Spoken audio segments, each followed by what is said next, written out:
Le docteur a couru d'avant de la médecine à la politique.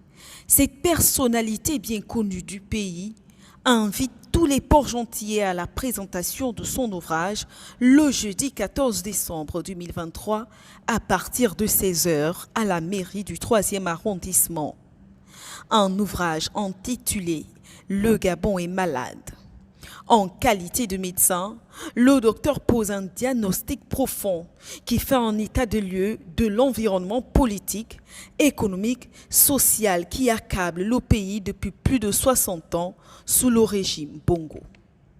Il fait également un diagnostic d'un peuple qui, ne sachant plus à quel sens se vouer, devient docile, amorphe et malléable.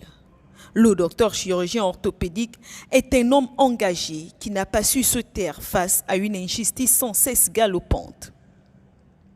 Nous sommes allés à la rencontre d'un fan, directeur de publication du média Convergence Afrique.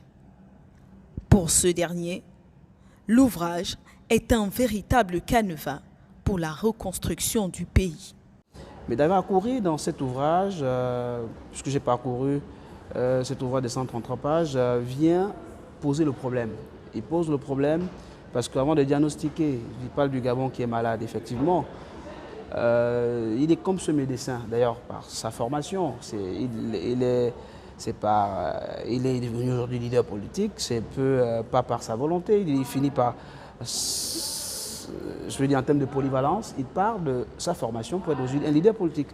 Alors, pour lui, c'est d'amener les Gabonais, d'amener les amis du Gabon, d'amener ceux qui connaissent le Gabon à faire la comparaison. Quand on se souvient, on part des années 60, après 60, on constate qu'il y a quand même une multitude de partis politiques, si on veut parler, et qui en réalité ont donné la possibilité à une nouvelle classe de leaders.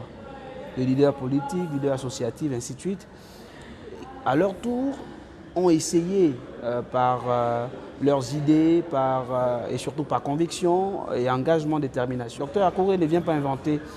Ce qu'il dit, c'est vrai, le Gabon est malade, entre guillemets, malade de sa politique économique, malade parce que son développement n'est pas, en termes de résultats, c'est pas ce qu'on pourrait s'attendre avec toutes les richesses que le Gabon possède, malade parce qu'on a une jeunesse qui est formée, mais pas véritablement pour le marché de l'emploi. Donc, le Gabon malade, c'est le Gabon qui a besoin, n'est-ce pas, de repères.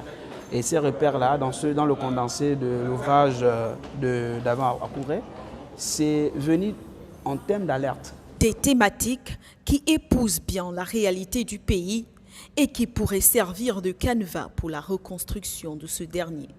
Comme piste de solution, c'est vrai qu'il arrive un tout petit peu à faire des sortes de propositions en disant effectivement, on a un pays qui est statique sur le plan économique, sur le plan de développement, mais on peut sortir, n'est-ce pas, de cet aspect-là, si et seulement si on fait appel aux médecins pour soigner ce malade qu'est le Gabon. En réalité, c'est aussi une façon de contribuer, lui, en tant que leader politique, qui, avant les élections, on l'a vu, avec plusieurs sorties, avec la création de son parti, on l'a vu très percutant, très engagé, très reconnu pour son franc-parler et pour ses propositions à l'endroit, n'est-ce pas, pour ce qui est du leadership dans les différents secteurs et l'encouragement pour le développement de la jeunesse.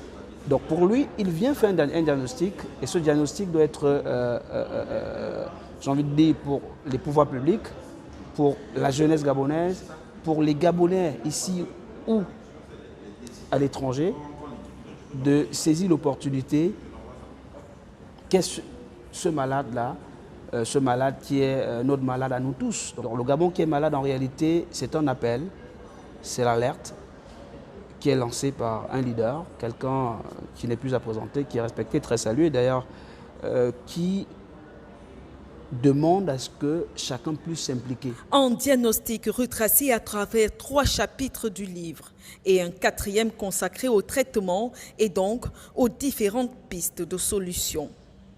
La présentation du livre « Le Gabon est malade » est un événement à ne manquer sous aucun prétexte pour les Port-Gentillet ce 14 décembre 2023 à la mairie du 3e arrondissement.